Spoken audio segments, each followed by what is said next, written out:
Hey guys, welcome to this episode of Ruff Talk VR. We're coming at you with a little bit of a violent one today. Violence and understatement. Well, let's be fair. This one is only as violent and gory and graphic as your imagination and your creativity will allow it to be. Yeah, but we'll get to that. So, the game we're talking about today was an extremely hyped release. It is Blade and Sorcery Nomad. Not to cut you off, but this was one that people were saying couldn't be ported to the Oculus Quest 2, correct? Correct. So, Blade and Sorcery Nomad is a sister game of a very, very popular PCVR game called Blade and Sorcery. No Nomad in that regular one. Basically what it is, it's like a sandbox combat simulator with very realistic graphics. And on the PC, it has really good graphics. And on the Quest, it's not bad graphics either. But like you said, there was always this running thing, people would ask, can it come to the Quest 2 on like their subreddit or on, Yeah, just the in general. the biggest answer was no. It is can't. impossible. But they did, in all fairness, because if anybody played the PC and then they go get the Quest 2 version, they're going to be like, oh, the graphics aren't as great as they are in the PC. And that's correct, because they had to dilute some of the graphics to what would be like, I guess, the low setting on the PC. Yep, and they in order to compensate for performance. So they dumb down graphics for better performance, which is a good move. And they also limit the amount of enemies you can fight at once, or the amount of enemies spawning at once, to 3. Yeah. On the PC, it's much higher. So if you just look at it for what it is, it's for the Oculus 2, then I think it's pretty damn good. Yeah, it's for what it's just a scaled down version of the PC VR, but it's scaled down in the right ways. Like the physics is still really good. The realism is still there. What they dumb down a lot is like, you walk over to the wall and you look at the wall, and the wall's pretty low res. You go super close to the floor, the ground, it's a little bit low res. But the character models, the physics, the gore, it's all still there. All right, so I'll let you continue. So it is Blade of Sorcery Nomad. Yep, like you said, a very hyped game. How much is this game? This game is $19.99 on the official Oculus Quest store. Which honestly, I thought it was going to be $24.99. Yeah, even I 30. would have bet money on it. Yeah, so right now this game is the developer is Warpfrog. I don't want to skip over this stuff. Sometimes I have a habit of almost missing it. So it's developed by Warpfrog. It's currently rocking a 4.3 overall rating on the Oculus Quest store. And check this. This game released November 4th, 2021, and as of today it already has 1,885 ratings and 1,139 written reviews. So that's ridiculous. Yeah, like we talk about these games a lot. Those are usually numbers that you'll see for like a very popular game that's been out a year, not out of the gate, a week. So and that's just the people that wrote the reviews. So there's literally thousands of. I'd probably guesstimate if you doubled it. So it's probably like 4,000 people bought it, maybe 5,000 so far. Again, this is a sandbox combat simulator. So well, put a disclaimer on sandbox, because it is currently sandbox, but they are coming out with upgrades that are going to make it more of kind of RPG-ish. Yeah, maybe level based or something, to like dungeons and stuff. Yeah, they're going to add stats and progression and stuff like that in 2022. But it's important people know that what they're getting today when they spend $19.99 is just sandbox. What do you call it? Murder simulator. Yeah, pretty much murder simulator. Because I've seen some negative feedback on this. Some things about performance issues, but we'll get to that in a minute. But like, I've seen a lot of people saying, "What else is there in this game? Like, that's it? What's all the hype about?" But it's very clear when you read the description. It's not a game that you're gonna go and be like Skyrim, where you're gonna go do 100 quests. What you do is you decide how many enemies you want to load up. You decide which weapons you want to use, and go have fun. Yeah, they'll come out at you progressively. However you decide, you can do one at a time, up to 3. Yep, up to 3 at a time. And they've got a full list of different levels of difficulty you can choose, and the different enemies that can come out. It's medievalish. Yeah, so it's very like you have knights and gladiator. There's some moral issues with this game, though. Yeah. But with that, they give you every option to, I guess, better your own self-morality through different settings. Like, example, the NPCs that come at you to attack you are, pretty much defaulted at 50% male, 50% female. Mm-hmm. And at first, it doesn't seem like a big deal. Like, the first time I played the game, yeah, 50, I didn't 50 care. Sounded fair. I'm like, oh, this is cool. I'm sorting it up. I'm hacking, slashing, doing all the shit. And then, like, by the third game, when I'm starting to get a little sadistic, that's when, like, the morality issues, like, I haven't shut off the females, but... No, I turned mine down to, I think, either 70% male or 80% male. Yeah. I don't remember which. Like 20% female. Look, I don't want to discriminate.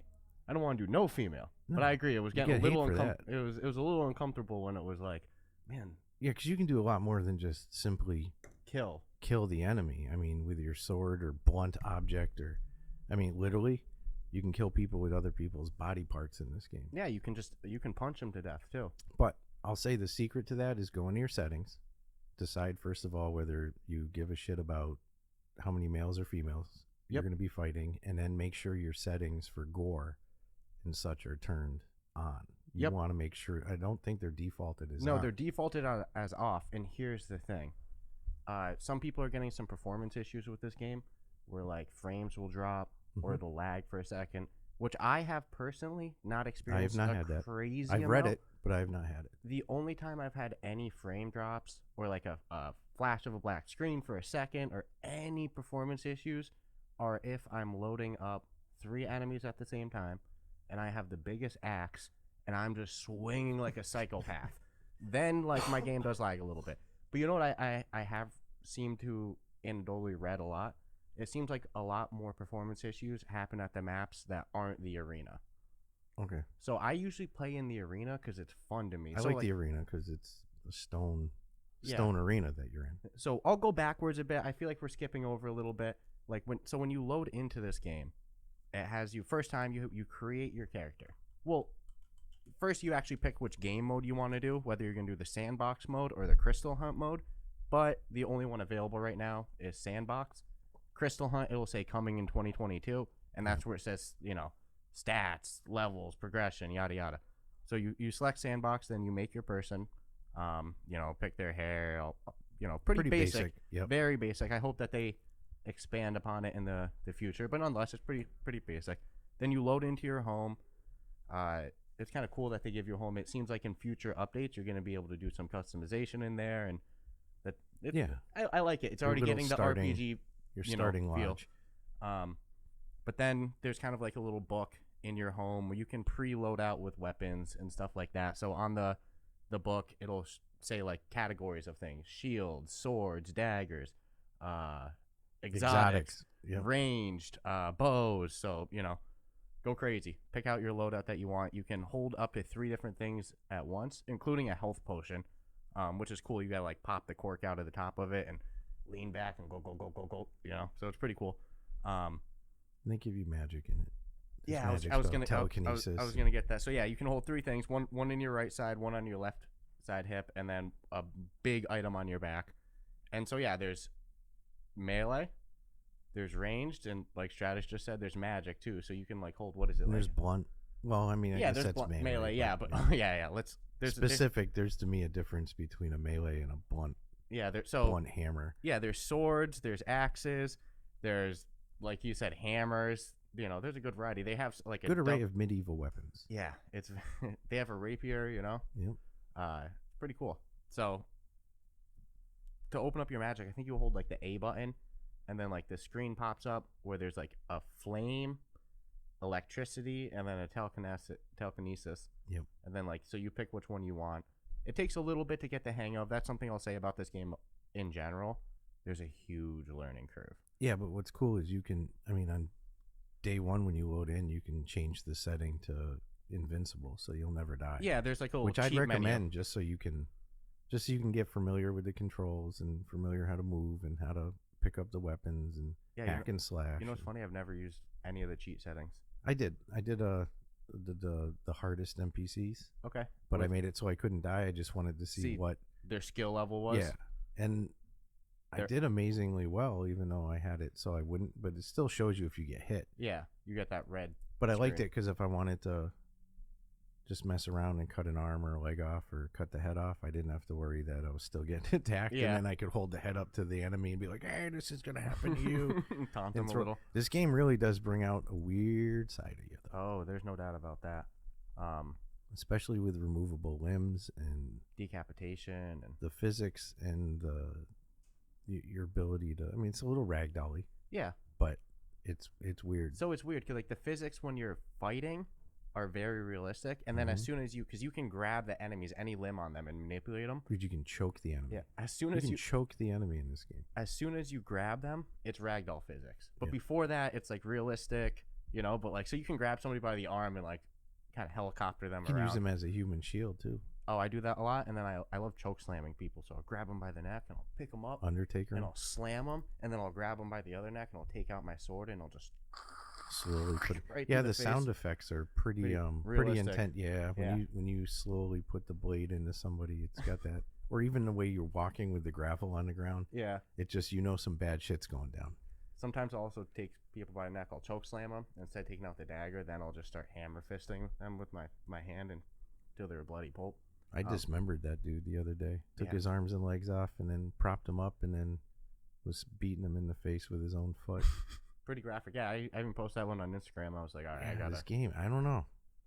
I'm torn on. Well, again, it's only as sick and twisted as you make it. So again, after you pick, once you're in your home, then you can go over to this like giant map thing, and that's where you pick which area you want to fight in. And like, there's like 3 or 4 that are just sandbox things, and then there's a new feature that just came out in the PCVR and obviously launched with the Quest called Dungeons. It's on the Grasslands, I think is the name of the. It might be the area, but then it's pretty much still just I only a do the sandbox dungeon. Like what I like about the dungeon is you have more control over killing the NPC because they're usually like there's one he's overlooking a mountain, so you can stealth attack him, and then I think the next one sees you, but it's only one enemy. It's not until like you go inside a building or something that there's 2, but you can do weird shit. You can put like a wicker basket over the NPC's head and make them blind. I mean, you can get real creative. Yeah, and you can climb. The dungeons are cool because you can see like the beginnings of the AI. Like obviously there's combat AI, but you can see like the RPG AI coming. I just liked it because it was a different. It wasn't just waves of enemy. Yeah. Like okay. So you can also change like the difficulty of the dungeon and the length of it. Yeah, so but it's still not a. Oh, I see a lot of people post like, how do I know when it's over? Yeah. And it's like you go and there's a boat you go to, and then when you get on the boat, it's over. Yeah. So basically, you kill all the enemies, you find your way out, find there's a boat, and then you wait in the boat, Yep. and then you go back. Yeah. So the dungeon's not like any purpose to it yet, but like it's the base foundation. Yeah, they gave you a little. They gave you a little appetizer. Yep. Of more to come, and I mean the game is huge. It's almost 5 gigs. Oh, so there's a lot of stuff going on in there that I don't even think we've seen. Yeah, this is one that's definitely pushing the Quest to the max limit. It's gonna. But then after you select which dungeon area you want to fight in, if it's not not dungeon area, whatever combat area you want to fight in, if it's not a dungeon. So like I usually go to the arena. From there, then you load in, and there's that same book loadout thing that was in your home where you can select the weapons and stuff. So then if you didn't already pick your loadout, you do it then. I will say full disclaimer, for dungeons, if you go to Grasslands, there's no book in the dungeon. No, so you have to do your loadout. Yeah, you have to do your loadout in your home. And they even give you a weapon rack in like the arenas and stuff Yeah. like that. If you're not doing a dungeon, so you can load it out with preloaded out, I think, with all the weapons you want. Yeah. So in the dungeon, go preloaded out from your home. If you go to the arena or any of the sandbox ones, you can do your loadout once you're already in there. And you don't even need to. They give you default weapons to start with. Yeah, and they're pretty fun. And you can always take the enemy's weapon and use it on the other enemies. I like to do that a lot. Sometimes I'll start with no weapons. I'll wait. I'll counter. I'll Yeah, knock 'cause you them can, out. you can punch and kick and choke and Yeah. scratch and bite, and you can do anything in this game. Yeah, I'll do an entire wave where I only can kill people with either my hands or their own weapon. Yeah. So it's pretty fun. Yeah, they have a weird jump kick too thing you can do where it almost reminds me of that like 80s stylish fighting game we Path played. of the Warrior. Path of the Warrior style where you like jump up and kick with the foot out, but you'll send them flying. And you can kick without jumping too, but you can jump in the air as well. Yeah. But yeah, I think you click in the analog stick, right? I believe so. And then it's funny how like a lot of VR controls, like when I'm playing the game, it's natural. Yeah, and then it's like I'm pretty sure it's the top or bottom trigger. Well, that even happens in Pop 1 sometimes when we'll play with new people, and they'll be like, "How do I bring up the menu?" And I'm like, "I don't know." Left trigger, and they're like, "Which trigger?" And I'm like, "Top one." Yeah, it's weird. It's like things become instinctive when you play them that you forget. Like I so I struggle with that. Yeah. So yeah, It's one of the buttons. So There's yeah, not a lot of there's not a lot of controls in the game. No. Move, hack, slash, grab, punch. And then once you load into the sandbox arena, there's another book that's where you pick what wave style you want to do. Yeah. And there's like 20 different options. What do you want to do? But There's a they lot. they give you a shit ton of settings to play with. From the, everything from the graphics to the actual gameplay. Yeah, I will say, besides turning on gore, because I haven't had any performance issues, and if you are having performance issues, maybe you should turn off gore on your weapons and at least leave it on the enemies, because that's the best part. But nonetheless, the number one setting I have to turn on is, like, by default, you have to hold the trigger to hold your weapon. So I go in the menu, and then I disable that, where the options, like, towards the bottom, it's like hold trigger weapon, and I disable that. So then you click the trigger, you pick up the weapon, and then you can release the trigger, and you'll still hold it until you click the trigger again to release. Because, like, if I have to hold the trigger the whole time while I'm fighting enemies, I find I drop the weapon a lot. There's been a lot of glitches with,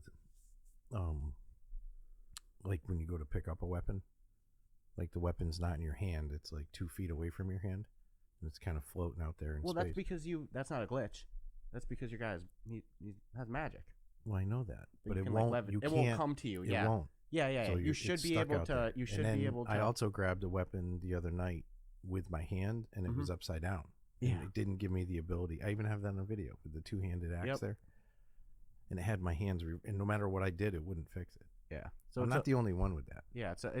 That is one thing about this game is, like, there's definitely there's glitches, minor glitches. There's some people who have some really bad texture glitches. Yeah, I haven't had too much performance glitches. I've just had weird, wonky weapon moments like that. That's been my only real glitch. But I haven't had too much with, some people seem to be posting that they're having, like, I don't know if they're overreacting or it's just different on their headset, but, like, they're talking, like, unplayable frame rate drops. I'm not having that issue at all. Look, go into the ratings, because they got a 4.3, right? But out of those 4.3, 70% were 5 stars.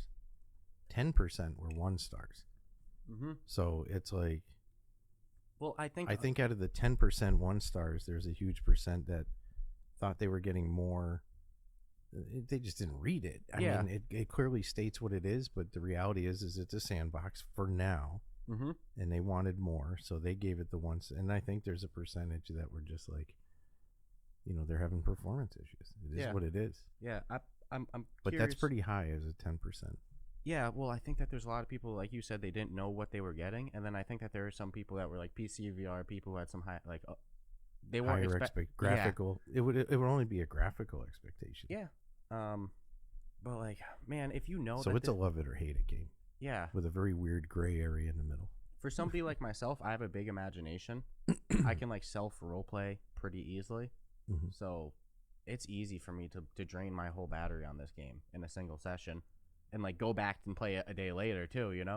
I can see how for somebody who needs quests and incentives, story mode, or there's not enough incentive besides, like, cool, I get it, the physics is cool.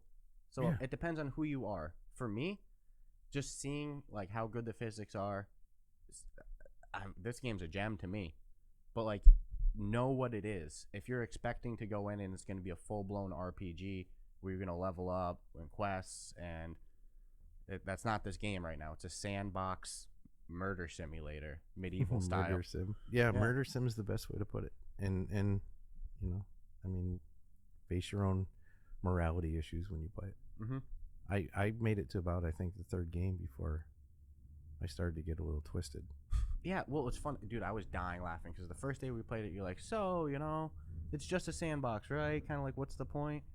And then I think it was day 2 where you're like, what twisted game did you show me? Yeah, what did you just get me into? And then I see my messenger after, and I have video, and it's like, yeah, man, you're playing more twisted than I am. Well, when I discovered you could cut off limbs. And limbs is an instant kill. So if you cut off somebody's and that's foot, unfortunate. Yeah, I was kind of hoping you could cut off a limb and they'd, like, fall down and be crawling. And I mean, at least stay alive for, like, 30 seconds. Right, let me continue the torture a little longer. Yeah, but look at what you're saying. You're like, I'm sad. I can't torture them torture more while they're alive. Dude, I took that one guy's arm and I put it on, like, the rack and was I wanted to see if you could like snap the wrist off and shit. So I was beating it with a hammer, trying to break his hand and break the arm, and it really does bring out the worst in you. Mm-hmm. If you're a fan of, if you're a fan of like Gorn, this game is for you. If you played Gorn and you're like, Gorn is stupid, there's no point in Gorn, I probably wouldn't recommend to play this game. But if you like Gorn, it's a better Gorn in my opinion. You want to know what it's like to kill somebody? This is the game for you. Like you referenced before, the sound effects when you're stabbing, that it slides in. Yep. It almost, and they use gravity really well in this game. So like, yeah, no, like the physics you in it feel, is really you feel good. Weight that doesn't exist. It's, you know, The weapons have weight depending on where you're holding the weapon. Like example, if you have a giant axe and your grip is low, it's a much different swing than if you have one hand lower and one hand higher. You know, it's like where you're grabbing is. And to know this big. game is going to get continually improved is ridiculous, dude. And one of the things that gives this game such a cult following on the PC is they like to kill. Yes, and mod support, the modding community. The mods are what the game's really about. And the developer has said mods are coming for the Quest 2. So it's it as soon as those that modding community starts they have support Star over Wars some mods, don't they? Yeah. They have this one Star Wars mod. Oh man, what's it called? I think it's called Outer Rim. Somebody's gonna correct me if I'm wrong, but nonetheless, it is so good on the PC. I hope that comes to the Quest 2. Yeah. And like modding on the Quest 2 will be, you know, you'll side load it, so you'll download it on the computer, plug it into your computer, plug the headset into your computer, then just drag the file over. I think they'll come to a time where they'll have like a mod. Probably. It's inevitable. A mod manager. Yeah. You know, it's inevitable. Because there's so many people that, I mean, I see in the forums and stuff, people really want to learn how to mod. And it's funny because most of the people that ask are like, they want to learn how to mod from ground up.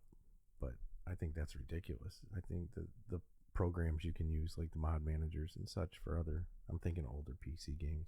But yeah, nonetheless. So modding's coming. We know that. We know there's more dungeon stuff coming, like more actual, I guess, content. Yep.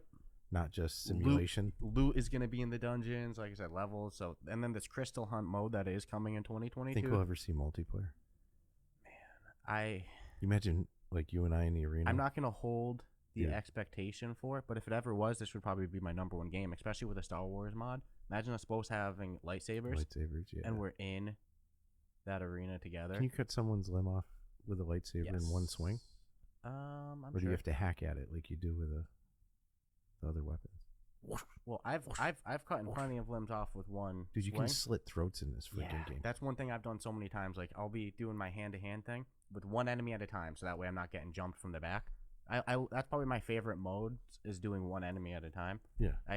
You know, it's fun. Because you like to kill. Yeah, it's fun. When I'm fighting 2 or 3, Sicko. It's more like I have to fight counter, and it's a very realistic combat simulator. It's still fun, but it's a lot more stressful, especially because like I play with the health. So yeah, you have a health, like you only have finite amount of health. Yeah. That's why I always keep a health potion on my left hip. That was the first advice you gave me. Actually, I was make sure you always have a health on you. Yep, because like it's a little chaotic to pop a health potion in the middle of a match. Have you done it? Oh, dude, you should see my ass. I'll be taking out that potion. Lately, I've just been doing the invincible so I can just be a killing machine. I'll pop that cork. Yeah, see, I still haven't touched the cheat. I will eventually, because it's sandbox. You It's gotta not a touch cheat. cheats. They gave it to you. Yeah, it's right in the menu. I didn't download it. Came with the game. And let's be real, if there's not those options in a sandbox, it's not a sandbox. Dude, how many how much video content have people posted on this game? So much. There was so much hype to it, and it's sad that okay, if anybody's really having some unplayable performance issues, I do feel bad about that. For me, I haven't had anything close to that on the Quest 2. But anybody who loaded up and they're like, oh, this game's stupid, there's no point to it, I feel bad for them because like they just didn't know what they were getting into. Yeah, I mean, I've said it for other games where there seems to be confusion, that you should always read what the game description really is. Don't go off just the video of, the advertisement or other people's hype. That's happened to me. I bought games before because there was hype on them, but you didn't really know what they tanked. Yeah, and it wasn't the game it was supposed to be. Yeah, so this is just a sandbox medieval murder sim, fighting simulator, murder sim. Yeah, use I your love imagination. I love the murder sim reference you call it. Yeah, since day one. Because like, it's just a murder. You're like, it's just a murder simulator. That's what you're doing. just with Roman medieval style. You know, ooh, cool. Now it looks all casual. It'd be cool if they had the YouTube feature too, where you could play music in the background as you're going. Play some nice classical as you're going. Some nice piano. It'd be cool if they had a bite feature too. Like if you held the person up to your mouth, you'd take a chunk, you know, like bite the ear off. Stop. Spit it out all, you know, Quentin Tarantino style. Hold the ear up. Nah, yeah, dude. Wait till you can cut ears off. That'll be cool. Maybe you can. I haven't even tried actually. It's been I don't think you wicked. No, you can't. No. I've been poking at different things with the different size, like the little dagger, try to pop the eyes out and stuff. Yeah, me and you do the same thing. That sometimes we'll taunt them, like vocally, and it's so stupid because I like to role play and stuff, so I have fun with this. That's why it's so easy for me to play this. Well, dude, it's VR. I remember one time this would suck, like staring at a flat screen, right? But in VR, it's just like how it's stupid fun. You'll pick somebody up and you'll Flintstone them to death, you know, bang them up and down. But so one time I was doing the hand-to-hand with somebody, dodging their attacks. You know, they swung at me, they missed. I ran in with my hand, I grabbed them by the neck, I dragged them over to the book. I summoned a knife. I took it in my hand and while holding them. Yeah. And I was like, you know, you fucked up, right? And then I went right across the neck. Yeah. Game's fun. The game's real fun. I won't deny it. But you said something earlier, so I'm sorry for stealing what you said. Yeah. But it needs to get said because it's a very good point. With a game release like this, it is going to make San Andreas seem much more casual. Oh yeah, this was actually the perfect grease in to San Andreas, because I've always had the morality issue with some of the behavior that takes place in the whole GTA series. Well, no morality with it on flat screen, but like, hey, how would that be in VR? Yeah, you're going and robbing someone at an ATM and stealing their money. But now after playing this game, I'm like, oh shit, that's nothing. That's nothing. There is nothing in GTA that you will ever do that is any remotely close to the realism of the murder sim taking place. And I will say, you don't have to play it like, you know, you're in the military torturing people. No, you just play it with the waves of enemy coming, turn the gore off, turn the weapon blood off, and just enjoy the physics. You can even sweep the feet out from under people. Look, it's just from ridiculous. Just from a standpoint, just as Unplugged is a game that, you know, it's pushing hand tracking. I love games that push the capabilities of Quest. You know, this is a game that pushes like the capabilities of realistic physics and realistic combat.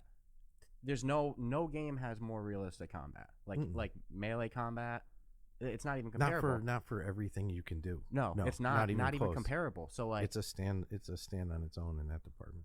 So like, oh my god, I'm sick of VR tech demos and everything. Look, this game's getting more features in the future, and like this shows the capabilities of VR on a different level. You know? Yeah, no, dude, this twisted but it is fun. But fun as hell it is. Yeah. And I can totally understand why it's not for everybody. Yeah, because there's some people who they need quests. But I think if people hear the word murder simulator, this is a murder simulator. Sandbox murder simulator right now. Medieval murder simulator. Correct. Because you're not walking around New York City. You have totally blasted what it is. Yeah. In a nutshell. Yeah. So there should be no disappointment. With realistic physics. All right, let's get into our final review before we just keep I'm excited to see where this game goes, though. Yeah. Like a year from now, this is going to be absolutely ridiculous. Factually, we know mods are coming. Yeah. And we know factually in 2022, we're getting that crystal hunt. I know Besides factually anything else. 5 gigs of data isn't what's going on that I'm currently playing. So there's already some stuff in there. Yeah. Because that's a huge, I mean, to me, 5 gigs for a VR game is pretty damn big. You know what's so stupid? Do you know what would make this game infinitely more replayability? Something so small. Not even leveling up and everything like that. What? If I could do dungeon runs for like coins or loot to upgrade my home. Oh, to add little things to it? Oh my god. No, I totally get it. Don't even want to talk about. All right, but nonetheless, let's get though you can trash the shit out of your house with your telekinetic powers. Yeah, you do that. Pick up my bed set and throw it all around. You know what's something I forgot to mention too? Because like we said, there's the magic, like the flames and the lightning. Yeah, the flames are cool. You like shoot a ball of flame, fireball, and then the lightning's cool. It's like Star Wars, like force lightning style. You just hold it and it shoots everywhere. You can also like enchant your melee weapon with it. Yeah. So like if you have the flame in your hand. I don't really do that though. Yes, I don't feel the need to, because it makes it too easy. Because like, okay, so if you do it with fire, the fire will pierce the armor like so easily because people wear armor and sometimes it doesn't. Your sword doesn't. You got go to through find the skin spots. Yep, but like the flame, not with the flame, it goes through it. So like you'll You'll like sit butter. there and you'll hold the flame in your hand and you'll heat up that flame and you'll see the flame on it. And with lightning, every time you hit somebody with your blade after you're enchanted with lightning, they fucking convulse and have a seizure. It's hilarious, but nonetheless. So It just means they're going to implement so many more torture. I mean, weapons. yeah, so much more yeah. My goodness. And how about this steel spike thing that you stab people through? There's like a giant spike bed that this guy you love to walk over to stab people through. Yeah, you stick people through it, cut their body off, and you can stick the arms on it and legs. And Yeah, I definitely play. I torture some people in this. I definitely play it more combat-y. yeah, I'm more of a tell me what you know kind of guy. Wait till you can cut off tongues, All right, so in our 4 categories for our final thoughts and review, final gameplay score or final score, we have 4 categories: gameplay, aesthetics, functionality, and replayability. Starting with gameplay, also on a scale of 1 to 25 with the total score adding up to be the final rating. Starting with gameplay, I'll give it clean 25. No questions. Easy score, 25. The physics in it, amazing. The variety of ways to kill, amazing. Variety of weapons, amazing. It's a fun-ass game to me. So 25, don't even need to say anything about gameplay. Aesthetics, I'm going to give it a 20. Again,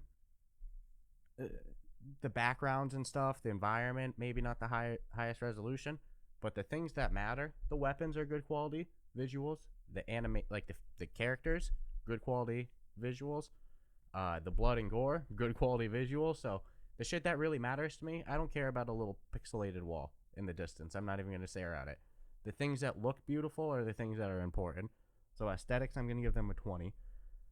Functionality, I'm going to give them a 15 just because of the occasion, like that, depending on the map that you go and, loading up with 3 enemies. I don't think that an official game store should have any frame dropping. So I will hit them a little bit there. And like sometimes depending on how you pick up the weapon can be a little bit wonky. Like you said, the moving around and the hand wagon can be a little bit wonky sometimes. So functionality, they need a little bit of upgrades to tighten it up. So I'm going to hit them with a 15 there. And then replayability, I'm going to go 20 here. I was bouncing back and forth between 15 or 20 because I was going with 15 because I was like, I could see how somebody would have trouble, playing this game nonstop with no incentive. But fuck it, I'm reviewing it how I like it. So for me, this game is replayable just alone what there is. When more stuff comes, it's going to be even more replayable. But just based off of how realistic the physics are, the amount of different weapons, enemy varieties, enemy wave types, it's replayable to me. So I'm going to give it a 20 on replayability. And when more shit comes, that'll be an easy 25. So 25 for gameplay, 20 aesthetics, 15 functionality, 20 replayability. I'm going to give them a clean 80. all right, it's weird because we don't really discuss our scores with each other until we're hearing them for the first time.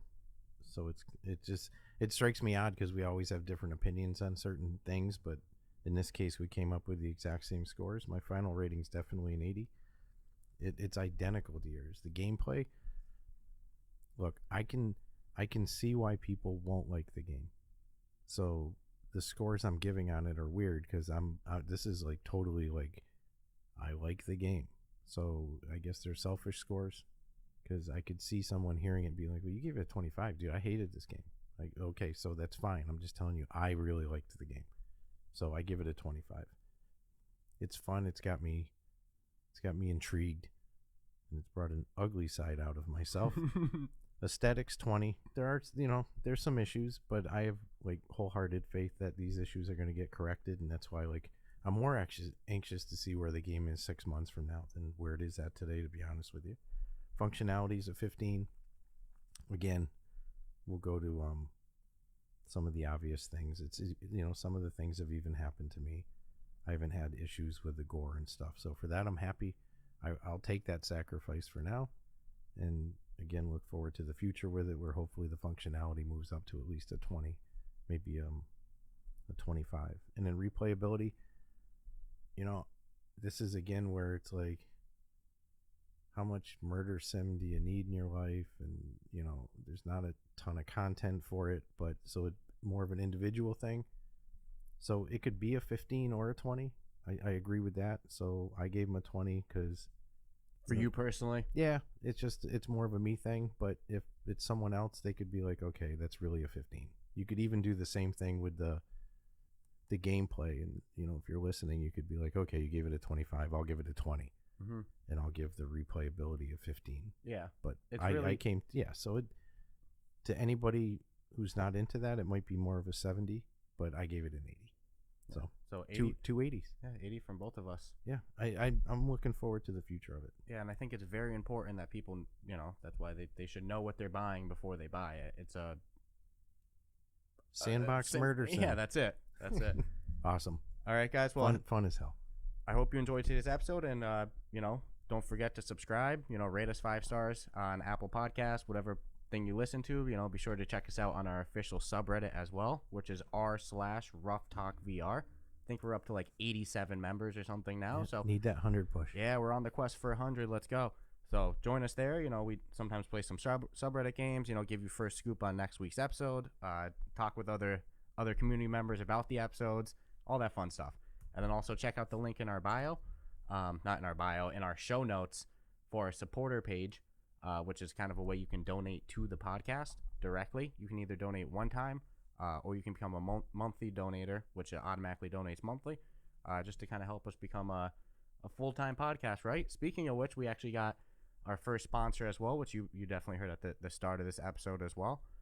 So be sure to check out in our show notes the link for Kiwi Design, where you can get, you know, your best Oculus Quest 2 accessories, including those new knuckle straps coming. So, you know, you can use coupon code Ruff Talk VR, and then also just by visiting the link that we have posted there, we do get a little commission on the sales as well if you visit that link. So be sure to visit there, and that way, you know, you can help support the podcast just by picking up some cool accessories for yourself, you know, without just donating directly. So hope you guys enjoy this episode and check you out next week.